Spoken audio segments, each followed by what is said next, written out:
Hello students, welcome back to government job Windows. তোমরা thumbnail দেখে বুঝতে পেরেছো যে বিগত বছরের প্রশ্নপত্র অঙ্কের পরীক্ষার ডিফারেন্ট টাইপ যেগুলো বারবার রিপিট হয়েছে সেইগুলো আমি 10টা টাইপ তোমাদের আমি দেখাবো।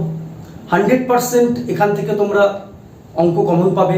এই অঙ্কগুলোই আসবে সেরকম মানে হয় না, এরকমই ধরনের অঙ্ক পাবে যেগুলো বারবার রিপিট হয়েছে।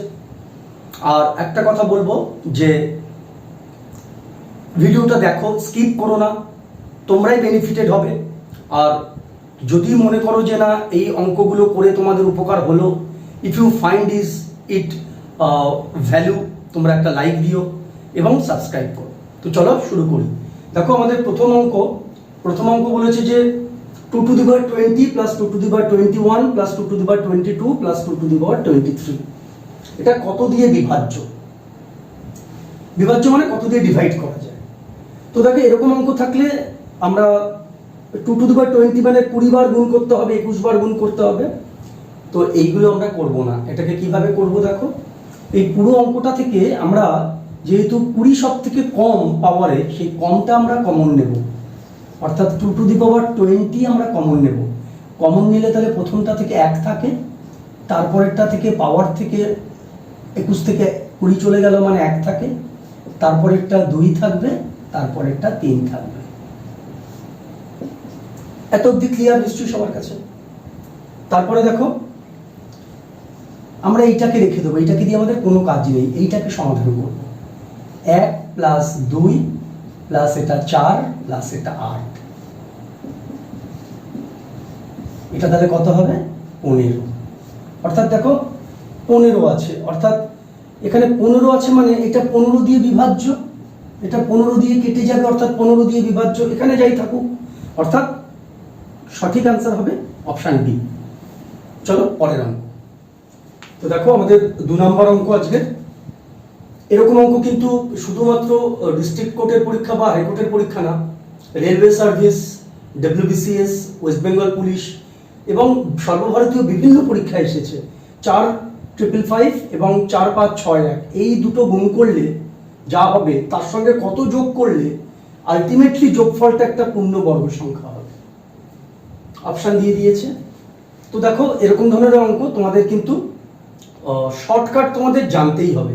তো তোমরা অনেকেই জানো, তোমরা ভিডিওটা পজ করে অঙ্কটা টুকে নিয়ে করো, আমাকে কমেন্ট সেকশনে জানাও, আমি ভিডিওর একদম শেষে এটা সলভ করে দেবো, তোমরা মিলিয়ে নেবে।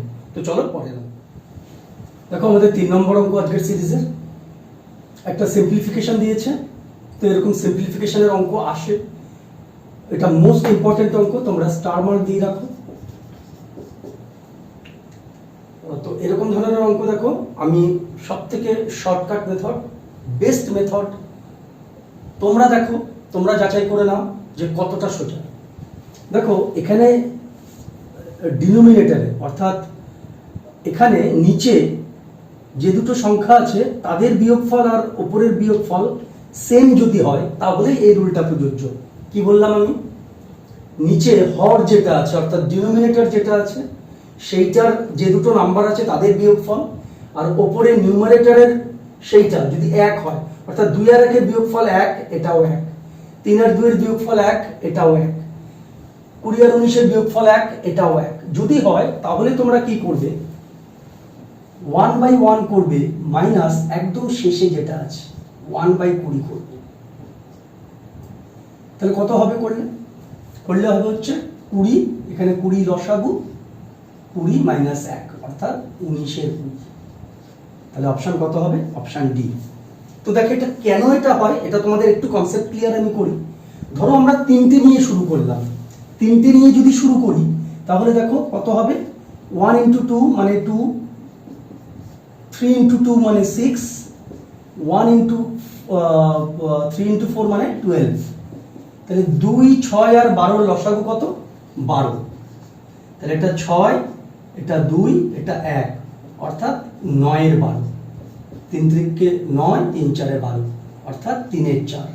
এটাকে আমার এই যে এটা নর্মাল যেটা করলাম এইটাকে যদি আমরা এই ফর্মুলা অ্যাপ্লাই করি তাহলে ওই একই জিনিস হবে 1/1 মাইনাস একদম শেষেরটা আমরা এখানে 3টে টার্ম নিয়েছিলাম, শেষের টার্মটা কত? 1/4, এইটা কিন্তু লিখবো না, 1/4, অর্থাৎ 4 মাইনাস 1 3/4। দেখো এটা 3/4, এইটাও 3/4। এটা আমরা নর্মাল প্রসেস যেটা আমরা ছোটবেলায় জেনেছি। আর এই যে ফর্মুলাটা, প্রথমে 1/1 মাইনাস একদম শেষেরটা, প্রথমে 1/1 এইটা বাদ দিয়ে দেবে, আর শেষেরটা এইটা বাদ দিয়ে দেবে, মাইনাস করে দেবে। কন্ডিশন কি? কন্ডিশন হচ্ছে নিচে অর্থাৎ ডিনোমিনেটরে বিয়োগফলটা উপরের সঙ্গে সেম হতে হবে সব জায়গায়, তবেই এটা প্রযোজ্য। চলো পরের অঙ্ক দেখো। আমাদের 4 নম্বর অঙ্ক, 9⁹ প্লাস 7কে 8 দিয়ে ভাগ করলে কত অবশিষ্ট থাকবে, অর্থাৎ রিমাইন্ডার কত থাকবে।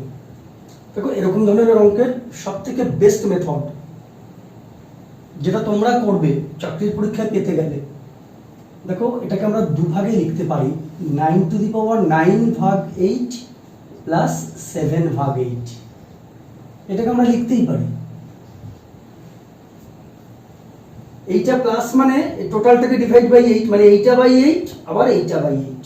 এবারে দেখো 9 পূর্ণ 9, এবারে যদি 9 পূর্ণ 9 মানে 9 9বার আছে। এবারে 9কে 8 দিয়ে ভাগ করলে কত ভাগশেষ থাকে? 1 ভাগশেষ থাকে, আর সেটা 9বার আছে, মানে 1⁹9। বুঝতে পারলে এটা কি হলো? 9⁹9 মানে 9 9বার আছে। এবারে 9 একবার যদি থাকতো তাহলে 1 ভাগশেষ হতো, তাহলে 9 9বার আছে, তার মানে 1 9বার ভাগশেষ আসবে। প্লাস 7কে 8 দিয়ে ভাগ করলে ভাগ যায় না, তার মানে 7 থাকবে, অর্থাৎ 1কে যত টাইমসই থাক সেটাই হবে, প্লাস 7 অর্থাৎ 8। এবারে এটাকে যদি আমরা 8 দিয়ে ডিভাইড করি, তার মানে ভাগশেষ 0 আসবে। এটাকে যদি 8 দিয়ে ডিভাইড করি, তার মানে ভাগশেষ কত আসবে? 0 আসবে। এটাই অ্যান্সার। তো চলো পরের অঙ্ক দেখো। আমাদের 5 নম্বর অঙ্ক আজকের সিরিজের। সেটা শুরু করার আগে তোমাদের একটা রিকোয়েস্ট করি, তো যদি কোনো অঙ্ক মনে হয় প্রবলেম, তোমরা রিওয়াইন্ড করে করে দেখবে, আর কোনো প্রবলেম হলে আমাকে কমেন্ট করে জানাবে, আমি তোমাদের ক্ল্যারিফিকেশন দেব। তো দেখো এই অঙ্কটা, একজন ব্যবসায়ী 25% লাভে একটি দ্রব্য বিক্রয় করেছে এবং ওজনও 25% কম দিয়েছে। মানে লাভ তো করলোই, আবার ওজনও কম দিল। তার মানে ব্যাপারটা কি? ব্যাপারটা হচ্ছে একটা তো লাভের পার্সেন্টেজ আমরা পাচ্ছি, এবারে ওজনে কম দেওয়ার ফলেও আর একটা লাভ হলো, তার মানে লাভের পরিমাণটা আরো বাড়বে। অর্থাৎ এখানে লাভের পরিমাণ এই 22 হবে না এবং 10 হবে না, এই দুটো এলিমিনেট। ঠিক আছে? অর্থাৎ ওজনে কম দিচ্ছে মানে কি? ও ঠকাচ্ছে, কম মাল দিচ্ছে, তার মানে লাভটা আরো বেশি হবে। তার মানে দেখো 25% লাভ মানে প্রথমে 25 হলো, 25% লাভ মানে প্লাস 25 আমরা করতেই পারি। এবারে ওজনেও 25% কম দেয়, ওটাও কিন্তু কম দেয়, মানে কিন্তু ওর লাভ হচ্ছে, মানে এই ব্যবসায়ী লাভ হচ্ছে, অর্থাৎ প্লাস 25 করে দাও, প্লাস 25 করে দাও। প্রথমে 25 প্লাস 25, অর্থাৎ কত লাভ হলো? 50 লাভ হলো। এবারে 50 লাভ হলো, এটা কতর উপরে হলো? কতর উপরে হলো বুঝতে পারবে? বলতে পারবে? মানে ও মাল দিয়েছে, কিন্তু যদি 100 গ্রাম মাল দিতে বলে, ও কিন্তু মাল দিয়েছে 75, অর্থাৎ 25% ও দেয়নি, 25% ও কিন্তু দেয়নি, অর্থাৎ ওর কাছ থেকে বেরিয়ে গেছে হচ্ছে 75। ওর কাছ থেকে মানে ওর নিজস্ব যেটা কেনা সেটা কতটা বেরিয়ে গেছে? 75 ইউনিট বেরিয়ে গেছে। আর কত ইউনিট লাভ হয়েছে? 50 গুণ 100। দেখো কনসেপ্ট ক্লিয়ার করো। এই 25 প্লাস 25 কেন করলাম? 25% লাভ তো প্রথমে বলেইছে, সেটা তো রাখতে হবেই। আর এই যে 25, এটা হচ্ছে ওজনে কম দিয়েছে বলে রাখলাম। এইবারে আমরা সবসময় কি জানি? আমরা জানি যে যখন লাভ বা ক্ষতির শতকরা পরিমাণ বার করব, নিচে সবসময় ক্রয় মূল্য রাখতে হয়। ক্রয় মূল্য মানে নিজের কাছে যেটা কিনেছে সেই ইউনিটটা, সেটা দিয়ে দিয়েছে, তার মানে ওর এটা বেরিয়ে গেছে। অর্থাৎ এটা কত পাবো? 2, এটা 3, অর্থাৎ 200/3, অর্থাৎ 66 2/3%। তাহলে অপশন কত হবে? অপশন বি হবে। এরকম ধরনের অঙ্ক কিন্তু অনেকবার এসেছে। দেখো আমাদের আজকের সিরিজের নেক্সট অঙ্ক, এ ও বি একত্রে একটি কাজ করে 9 দিনে, এর কর্মক্ষমতা বি এর 3 গুণ, তবে বি একা কাজটি কত দিনে করবে? তাহলে একসাথে কাজ করলে 9 দিনে করে, এ একটা পাওয়ারে কাজ করে, বি একটা পাওয়ারে কাজ করে, একসাথে কাজটা করে শেষ করে 9 দিনে। এবারে দুজনের এফিসিয়েন্সি অর্থাৎ কর্মক্ষমতা বলে দিয়েছে, দুজনের পাওয়ার এক নয়। কার পাওয়ার বেশি? এর পাওয়ার বেশি, বি এর পাওয়ার কম। তাহলে যার পাওয়ার কম তার বেশি দিন লাগবে কাজটা শেষ হতে। কত গুণ? ওই একই টাইম বেশি লাগবে। যত গুণ পাওয়ার বেশি তত গুণ আগে শেষ করবে। অর্থাৎ আমি লিখতে পারি, এটা আমরা লিখতে পারি, আমরা যদি এ আর বি লিখি, বি যদি মনে করো 3x দিনে শেষ করে, তাহলে এ অটোমেটিক্যালি 3 গুণ, তার মানে x দিনে শেষ করবে। দেখো কর্মক্ষমতা যদি বেশি হয় তাহলে দিন কিন্তু কম লাগবে, অর্থাৎ যত গুণ বেশি তত গুণ কম সময় লাগবে। তাহলে বি যদি 3x দিনে করে, ও করবে হচ্ছে x দিনে। অন্যভাবে ভাবো, বি যদি 3 দিনে করে, এ করবে 1 দিনে। এইটা বুঝতে হবে, এইটুকুনি বুঝলেই অঙ্কটা হয়ে যাবে। এবারে আমরা এতদূর অবধি যদি বুঝতে পারি, আমরা অঙ্ক করছি চাকরির পরীক্ষা, আমরা তাহলে একদিনে কাজ করার ফর্মুলা জানি, এ গুণ বি ভাগ এ প্লাস বি। এইটা মানে বলে দিয়েছে 9 দিন, অর্থাৎ একসাথে কাজ করার ফর্মুলাই হচ্ছে এটা, এ গুণ বি ভাগ এ প্লাস বি। এখানে এ কত দিনে করে? x দিনে, তাহলে x বসিয়ে দাও, প্লাস বি কত দিনে করে? বসিয়ে দাও 3x। হলো? এবারে a প্লাস বি মানে x প্লাস 3x মানে 4x, এটা মানে 9। x প্লাস 3x মানে কত হবে তাহলে বলো? 4x। সরি, এটা গুণ আছে, ঠিক আছে, 4x square by 4x, sorry এটা 3x square, 3x square by 4x is equal to 9। x x কেটে গেল এখান থেকে, তাহলে x ইজ ইকুয়াল টু 36 ভাগ 3, অর্থাৎ 12 দিন। কত বেরোলো তাহলে? 12 দিন। অর্থাৎ এ কাজটা শেষ করে 12 দিনে, আর বি তাহলে কত হবে? 12 গুণ 3 মানে 36 দিনে শেষ করবে। আমাদের বি এরটা বার করতে দিয়েছে। যখনই প্রশ্ন করবে এটা কিন্তু বার করে দিয়ে 12 অ্যান্সার যদি থাকে অপশন মারবে না, কিন্তু অপশনে কিন্তু 12 দিতে পারতো। তোমরা দেখে নেবে যে কোশ্চেনে কি বলেছে, 36 দিন, অর্থাৎ বি এর পরিমাণ, অর্থাৎ বি এর জায়গায় বসিয়ে দেবে এক্স এর ভ্যালু, বি 36 দিন। চলো আমাদের সিরিজের আজকে নেক্সট অঙ্ক, পরবর্তী অঙ্ক একটা সার্স বা সরি এটা হচ্ছে ইন্ডিসেস এর একটা অঙ্ক দিয়ে দিয়েছে। দেখো have to the power minus half. দেখো একটা বেসিক রুল তোমাদের বলি আমি, যখনই কোনো কিছুর পাওয়ারে মাইনাস থাকে, ধরো -3 আছে, এইটা কি হয়ে যাবে বলো তো? তাহলে এটা নিচে নেমে আসবে। এটা হচ্ছে বেসিক রুল। তো এখানে have to the power minus half আছে, তার মানে এইটা মানে হচ্ছে 1 বাই, নিচে এটা লিখতে পারি টু দি পাওয়ার হাফ, ঠিক আছে। তার মানে হচ্ছে এই 2টা উপরে চলে যাবে, এই 2টা উপরে চলে যাবে।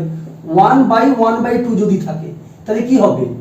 এই 2টা উপরে চলে যায়, তাহলে এখানেও 2টা উপরে চলে যাবে, তার পাওয়ারে হাফ আছে। তাহলে 2 টু দি পাওয়ার হাফ মানে কি? 2 টু দি পাওয়ার হাফ মানে √2। যদি এরকম থাকতো 2 টু দি পাওয়ার 1/3, এটা হতো কিউব রুট অফ 2, ঠিক আছে।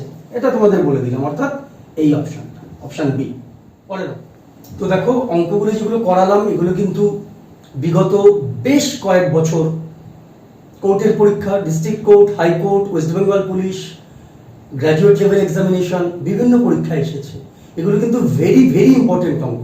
এগুলো তোমরা অবশ্যই এগুলো প্র্যাকটিস করবে, এটা তোমাদের আমার একটা হাম্বেল রিকোয়েস্ট থাকলো। আর যদি তোমাদের আমার প্রসেস বা এই অঙ্কগুলো যদি মনে হয় যে it has some utility, please give a like, it gives me motivation. Next বলেছে 212, 319 এরকম গুণফল করে গুণ করে এককের ঘরের সংখ্যা কত আসবে। দেখো এককের ঘরের সংখ্যা তোমরা চাকরির পরীক্ষার প্রস্তুতি নিচ্ছ বা ধরো শুরু করেছো নতুন, দেখো যে কোনো সংখ্যা, ধরো এই একটা নাম্বার, এইটা হচ্ছে একক, এটা হচ্ছে দশক, এটা হচ্ছে শতক। তাহলে এককের ঘরের মানে একদম ডান দিকের সংখ্যাটা কত আসবে সেটা বার করতে বলেছে। তো এই ধরনের অঙ্কে আমরা কি করব? এই যে নাম্বারগুলো দিয়েছে এদের এককের অঙ্কগুলো গুণ করব। এটার 2 মানে একক, এটার 9 মানে 18, এবারে 18-র মধ্যে থেকে 8 নেব, এই 8-এর সঙ্গে এই 7 গুণ করবে এককের অঙ্ক। 8 মানে যেটা আসলো গুণ করে সেটার এককের অঙ্ক, আর এই 7 এককের অঙ্ক, কত হয় 56। এবারে 56-র 6 নেব, 6-এর সাথে এইটার এককের অঙ্ক গুণ করব, তাহলে কত 3 6 18। তাহলে 18-র এককের অঙ্ক কত 8, অর্থাৎ উত্তর হবে বি। তো তোমরা কমেন্ট করে আমাকে জানাবে। তার আগে তোমাদের ওই 2 নম্বর অঙ্কটা একটু তোমাদের বলে দিই। 2 নম্বর অঙ্ক দেখো, 2 নম্বর যে অঙ্কটা ছিল তোমরা মিলিয়ে নাও, অনেকেই তোমরা করে থাকবে। এই রাশিটার সঙ্গে কত যোগ করলে যোগফল পূর্ণ বর্গ সংখ্যা হবে। তোমাদেরকে আমি বেস্ট মেথড দেখাচ্ছি। তোমরা হয়তো অনেক বইতে অনেক রকম মেথড দেখবে, আমি আজকে বেস্ট মেথড দেখাচ্ছি। দেখো, এর মধ্যে যেটা বড় সংখ্যা থেকে ছোট সংখ্যা বিয়োগ করো। 4561 থেকে 555 বিয়োগ করলে কত হয় 6। 6কে 2 দিয়ে ভাগ করো 3। এখানে যাই থাকুক সেটাকে বিয়োগ করবে, বিয়োগ করে 2 দিয়ে ভাগ করবে, এবারে সেটাকে বর্গ করে দেবে। আমাদের পূর্ণ বর্গ সংখ্যা হবে, সেটাকে বর্গ করে দেবে, অর্থাৎ 9, অর্থাৎ উত্তর হবে 9। তো যদি ভালো লেগে থাকে তোমরা অবশ্যই লাইক করবে, বন্ধুদের সাথে শেয়ার করবে। Thank you for watching.